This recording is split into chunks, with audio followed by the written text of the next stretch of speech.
A few days ago, after playing some Fallout 4, I found myself tired and frustrated. I saw groups of ghouls walking around and pretty much just doing what they wanted. They could traverse two otherwise inaccessible areas. It was like their own VIP club. I looked in the mirror and saw the ugliness that was on my face compared to them. And even beyond all of that, I knew they would live hundreds of years longer than me. Why? Because they're better than me? So like any good young American, I took to Twitter to share my distraught. I spoke of a new ideal. Instead of entering the vault at the start of Fallout 4, I wanted a new life, one where I could be among these ghouls. Well, fortunately, someone was listening. And HcGxGrill, who I'm now just going to call Grill, did make the mod that we were all asking for. So today, I'm very happy to show you Ghoulified Alternate Start, a way to truly experience the glories that Fallout 4's Commonwealth has to offer. So on a more serious note, yeah, this mod's going to allow you to play Fallout 4 as a ghoul. More or less, after starting the game, rather than running into the vault like all those weak humans, you actually can just hang out, take a look around, and then eventually run over to the Sanctuary Bridge past the guards where the bombs will drop and, well, you're going to be suddenly ghoulified. After that, you should wake up in a cave with some of your basic supplies, similar to a vanilla start in Fallout 4. And as you exit, walk into the light, you can actually see your new ghoulified self. So the trade-off of being a ghoul in Fallout 4 now is, one, you look like this, and in addition, you actually don't take any damage from radiation. So all those previous areas that were a little bit risky to traverse are now totally okay. You can go there with your fellow ghouls or children of Adam, whatever it may be. In one of the coming versions, there's actually going to be an update that makes it so as a result of you actually getting this resistance to radiation, the trade-off will be, because you look the way you do, you will now actually have a debuff to charisma. So it actually makes it a lot more practical. You're going to be able to go anywhere where there's radiation, but at the same time, you'll always have a little bit worse charisma.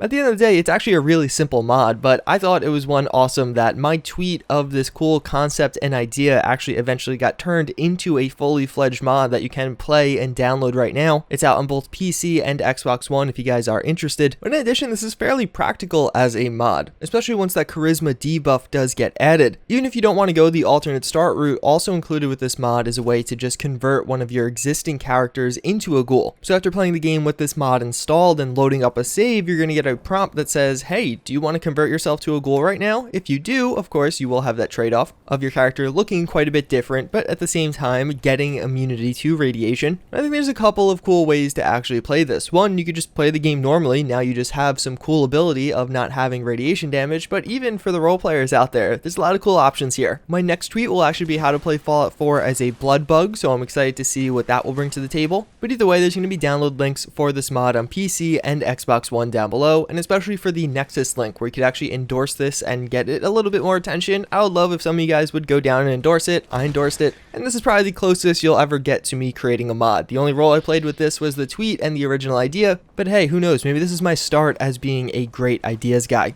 Probably not. This video is way on the shorter side, but I hope you guys enjoyed either way. I wanted to cover and showcase this cool creation that did just come out. A huge shout out to the mod author. I'll also have his Twitter linked down below if you guys are interested. But before we end things off, we of course have today's psychology fun fact of the day. And that's going to be on Jeannie, who was a feral child. If you guys don't know, feral children are more or less people that grew up in almost total isolation, typically due to them being kind of abused by their parents, or sometimes they'll grow up in nature among animals.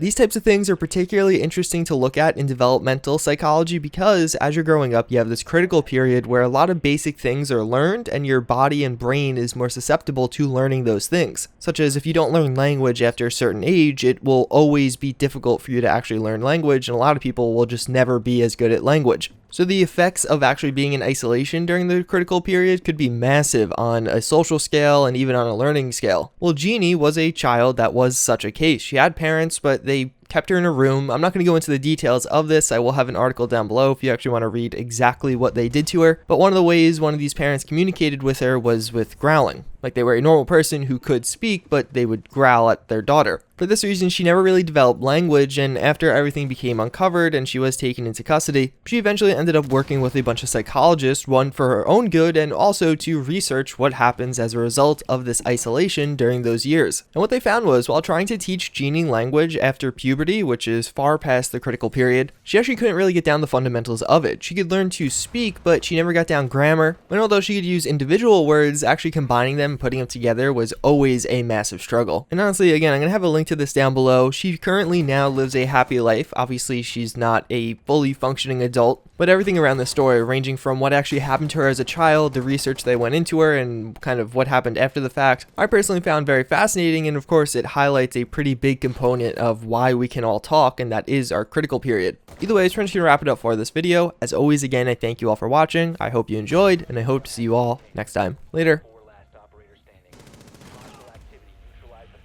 Got one, yeah. Op 4 eliminated. Friendly mission successful. Do you want him to